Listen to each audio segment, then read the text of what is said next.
নমস্কার। শ্রী শ্রী রামকৃষ্ণ কথামৃত। কলিকাতায় শ্রী ঈশ্বরচন্দ্র বিদ্যাসাগরের সঙ্গে শ্রীরামকৃষ্ণের মিলন।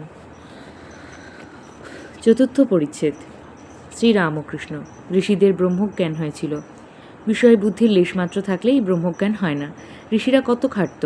সকালবেলা আশ্রম থেকে চলে যেত, একলা সমস্ত দিন ধ্যান চিন্তা করত।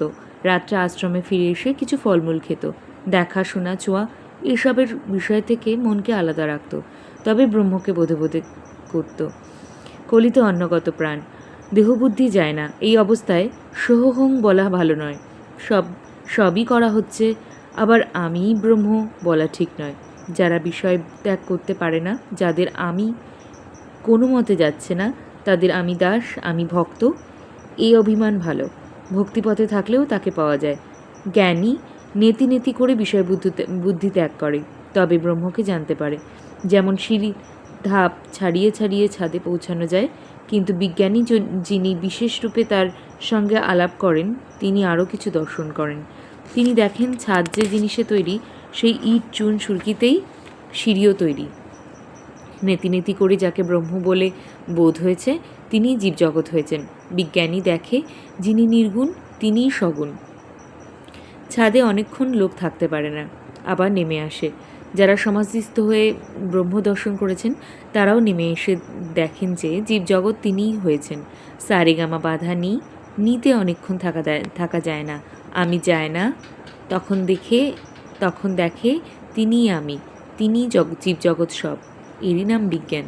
জ্ঞানীর পথপথ, জ্ঞান ভক্তির পথপথ, আবার ভক্তির পথপথ।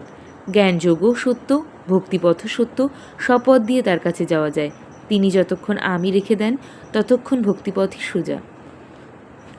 বিজ্ঞানী দেখে ব্রহ্ম অটল, নিষ্ক্রিয়, সুমেরুবৎ।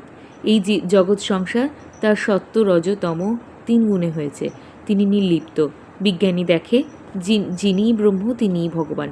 যিনিই গুণাতীত, তিনিই সরৈশ্বর্যপূর্ণ ভগবান। এই জীবজগৎ, মন, বুদ্ধি, ভক্তি, বৈরাগ্য, জ্ঞান, এসব তার ঐশ্বর্য। সহাস্যে, যে বাবুর ঘরদার নাই, হয়তো বিকিয়ে গেল, সে বাবু কিসের বাবু? ঈশ্বর সরৈশ্বর্যপূর্ণ। সে ব্যক্তির যদি ঐশ্বর্য না থাকতো, তাহলে কে মানত? সকলের হাস্য। দেখো না, এই জগৎ কি চমৎকার!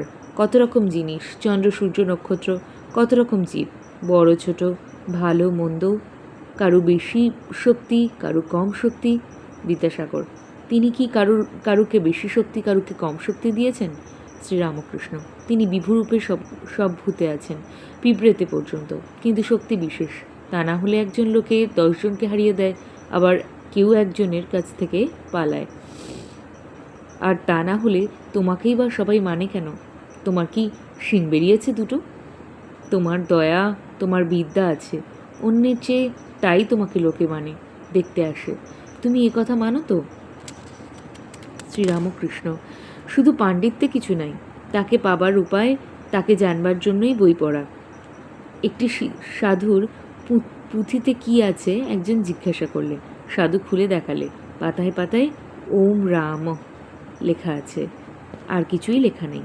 গীতার অর্থ কি? 10 বার বললে যা হয়। গীতা গীতা 10 বার বলতে গেলে ত্যাগী হয়ে যায়। গীতায় এই শিক্ষা, হে জীব, সব ত্যাগ করে ভগবানকে লাভ করবার চেষ্টা করো।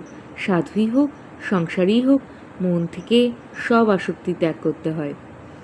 চৈতন্যদেব যখন দক্ষিণের তীর্থভ্রমণ করেছিলেন, দেখলেন একজন গীতা পড়ছে, আর একজন একটু দূরে বসে শুনছে আর কাঁদছে, কেঁদে চোখ ভেসে যাচ্ছে।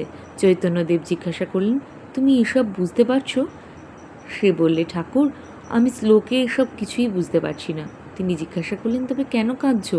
ভক্তটি বললে, আমি দেখছি অর্জুনের রাগ, ওই অর্জুনের রথ, আর তার সামনে ঠাকুর আর অর্জুন কথা করছেন, তাই দেখে আমি কাঁদছি। প্রণাম ঠাকুর মা স্বামীজি। নমস্কার।